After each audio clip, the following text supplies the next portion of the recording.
So just how much do you know about Sparta? The story goes that Sparta served as the feudal lord of the city long ago. The people who live there today take these legends as truth and worship them, just like a god. They worship a demon as a god? Peaceful worship can't be condemned. But the real problem is the Order. Lately, they've been running amok, catching demons, and have even butted in on some of my jobs. Hi, I'm Rob Cram, and today we're taking a look at Capcom's 2008 re-release of Devil May Cry 4 in the aptly named Special Edition, which is more of the same but with added attitude. Heroes Nero and Dante are back, although this time are joined by the enigmatic Virgil, that's Dante's brother, and the luscious femme fatale demon hunters Lady and Trish, who become playable from the off. It has to be said, the game remains faithful to the original, so if you're well versed, you'll have no trouble jumping in again. Capcom has said there's some slight tweaks to the gameplay, which rest on the more subtle side than anything. The reality is, for your investment, you'll see some improved visuals, a steady 60 frames per second, and this extends to the console versions too, the aforementioned 3 new playable characters, and a slew of new modes and unlockables. Looking at the new characters, and it's clear there's a distinct difference between them. Lady and Trish both have a unique gameplay style, with Lady using big guns to rack up style points, and Trish more manic charge attacks and blade combos. They play very differently to Nero and Dante, although there's some slight overlap. Virgil, on the other hand, is a more pronounced character and takes a bit more skill to use. If you've come from DMC Devil May Cry, then you'll be well versed in how he plays. So you've got options here to pick and choose what character to play as, and luckily you're not locked into one campaign at a time, so can chop and change as you see fit. In terms of the gameplay, Devil May Cry 4 offers a mixture of styles which might leave some players divided. The same complaints we had back in 2008 are valid here, and it seems Capcom has done nothing to address these. You'll be spending a lot of time engaged in some excellent combat, which allows for diversity and custom combos. Perform well and rack up the style points. There's an element of smashing up the scenery too to collect orbs, which can be used to purchase items such as increased health and attack items amongst other things.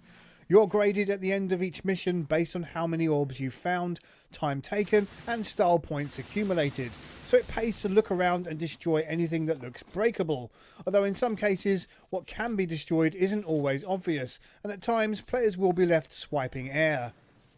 Outside of combat, there are a number of navigational puzzles which aren't going to be suited to everyone's tastes. Not only are they frequent, but can be a little obscure, which means if you're not paying attention to the clues given, you might lose track of what needs to be done next. This really does break up the awesome combat, and does put the brakes on unnecessarily, unless you know what you're doing. The environments offer free roaming to a degree, which means there's occasion where a wrong turn can lead to a lot of wasted time and effort. In terms of visuals, there's little to no difference between the PC and console versions, which means they are all looking sharp and running smooth, with no dips in frames despite the numbers of enemies on screen. There's some neat variety in locations and a number of boss encounters that are pleasing on the eye, making for a varied and good looking game despite some forced camera angles at times being at odds with the free camera movement. If there's any real complaint here, there would have to be some of the texture detail, which is showing its age a bit, with low resolutions throughout. This is not really a remake, but more a remaster, and it shows. Audio is of a high standard and offers some contextual sound bites from the characters, and enough chatter and noises from the enemies.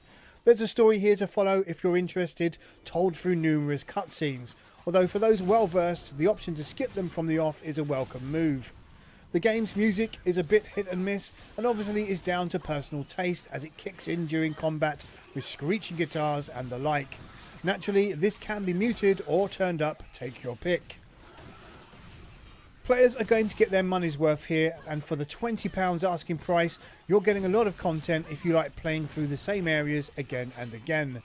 There are 20 missions and then a number of bonus side missions to play through, several game modes which add increasing difficulty, the Bloody Palace survival mode, a number of unlockable costumes to obtain, and of course the option to best one's high score on each stage.